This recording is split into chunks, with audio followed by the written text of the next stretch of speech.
Hi, Dr. Silverberg. I thought this article was super interesting.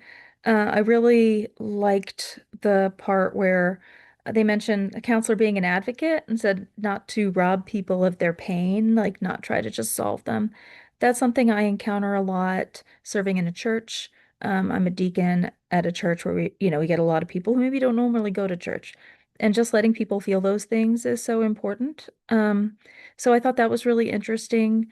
I also wanted to add, it's interesting reading this now because I've been in this program almost 2 years, I guess, and I would say this is the first class where I feel like, oh, I could actually be a counselor. This makes sense to me. And maybe it's all the different approaches or just the way that you dynamically have to work with couples and families, but I thought that was interesting. Thank you for, how you taught this and the engagement and everything.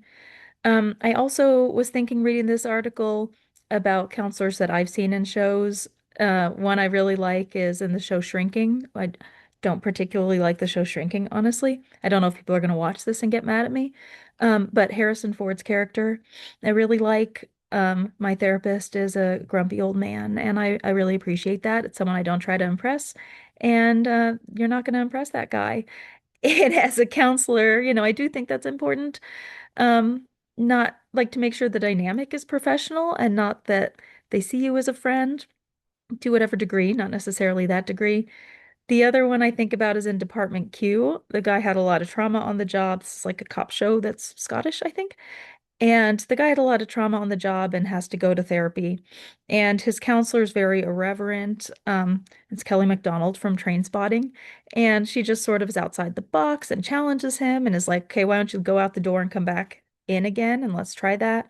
And he just leaves. He's very difficult, but she really dynamically tries to reach him. It reminds me of some of the therapies we studied this class, like Jay Haley's stuff, where you're sort of destabilizing whatever's going on and being really innovative.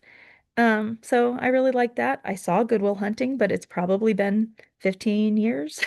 So it's not fresh on my mind, but it really made me think about how I want to be and maybe some examples that I would borrow from when I'm actually a counselor.